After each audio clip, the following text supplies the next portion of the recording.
Dunia ini telah bergeser jauh. Dunia ini telah banyak yang baru, termasuk di dalam cara bernegara. Kita akan masuk kembali ke masalah Papua agar jangan sampai salah langkah dan menyesal seperti lepasnya Timur Timur dulu dan lepasnya si Padan Ligitan dari NKRI. Si Bosman ini belajar dan diajari dari mereka yang pernah ikut zaman revolusi kemerdekaan, kemudian diajari langsung oleh mereka yang berada di perang Vietnam, kemudian mereka menjadi bagian dari aneksasi Timur Timur dan lepasnya Timur Timur, juga mereka yang bagian dari perang Teluk, bagian dari Mujahidin Afghanistan, hingga sekarang perang gaya baru ala mercenaries yang berkembang sejak perang Timur Tengah terjadi di awal tahun 80-an hingga saat ini. Ketika kemarin sore Soan berkunjung ke para mentor-mentor walau sudah berusia 70 tahunan yang pasti lebih tua dari Opung angkatannya. Opung kan di Akmil atau Akabri adalah di tahun 70-an. Ini adalah mereka-mereka mentor-mentor kita, ada yang di angkatan 67, 68, ada yang satu angkatan tahun 70-an dengan Opung, ada yang angkatan 73, 74 angkatannya Pak Prabowo dan SBY. Semua hadir dan semua merupakan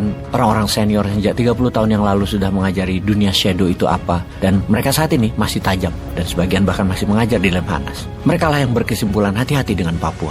Missionaries di sana kalau sudah masuk itu bahaya. Para mentor senior tersebut, saya menyebut mereka dengan nama Las Mohican yang sangat mengenal dunia tentara bayaran tersebut, namun ada bentuk baru yang mereka pertanyakan, Wagner Group. Karena tepat 2 bulan yang lalu ketika data intelijen mengatakan ada missionaries di Papua, Bosman dengan tegas mengatakan pakai Wagner Group counternya. Menjelaskan Wagner memang rumit. Wagner Group bukan hanya PMC atau Private Military Company atau juga bukan seperti defense contractor seperti Northrop Grumman, Lockheed Martin, juga bukan seperti Triple Canopy yang merupakan private security company seperti Satpam, namun punya senjata dan pelindung, bahkan mampu menyerang sebuah wilayah yang dibentuk oleh veteran tentara pasukan khusus Amerika termasuk veteran Delta Force, Rangers, dan Navy Seals. Wagner Group berbeda. Wagner saat ini beroperasi di Ukraina sebanyak 50.000 orang, di Suriah 5.000 orang, di Transnistria ada 500 personel di wilayah perbatasan Moldova dan Ukraina, di Afrika, di Burkina Faso, dan melatih pasukan elit di beberapa negara Afrika serta Amerika Latin,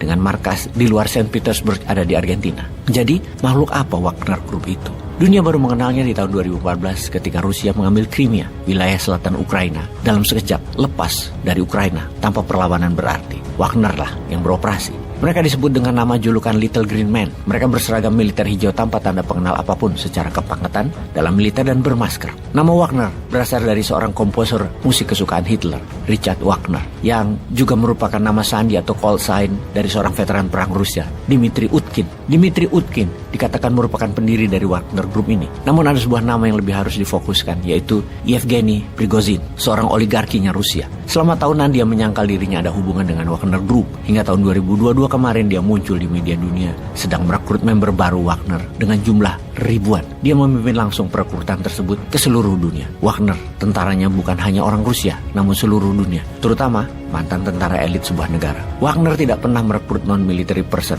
kecuali baru-baru ini orang-orang penjara. Namun semuanya mereka yang rekrut adalah pasukan khusus, bahkan bukan dari tentara biasa, tapi semua dari pasukan khusus. Prigozhin akhirnya mengaku bahwa dia membiayai dan membangun Wagner Group di tahun 2014 beralamat di gedung mewah di Saint Petersburg sebagai perusahaan bisnis konsultan pertahanan bekerja sama atau bermitra dengan Kementerian Pertahanan Rusia. Lalu apa hubungannya Prigozhin dengan Putin? Ternyata mereka sudah berteman sejak tahun 90-an yang keduanya berasal di tempat yang sama, Saint Petersburg. Prigozhin kala itu adalah seorang penjual hotdog, kemudian memiliki beberapa restoran yang Putin merupakan salah satu pelanggan tetapnya. Ketika Putin menjadi orang tertinggi di Rusia, maka Prigozhin memiliki julukan baru, kokinya Putin, yang kemudian bukan hanya mengurusi makanan istana Putin, namun menjadi penyuplai makanan food supplier militernya Rusia. Semua ini awal dari kekayaan oligar Rusia ini yang menjangkau sampai dunia media di Rusia saat ini. Sejak tahun 2014, Wagner bukan hanya muncul di Crimea, namun berada di setidaknya 8 negara Afrika dan beberapa negara Amerika Latin seperti Venezuela sejak tahun 2019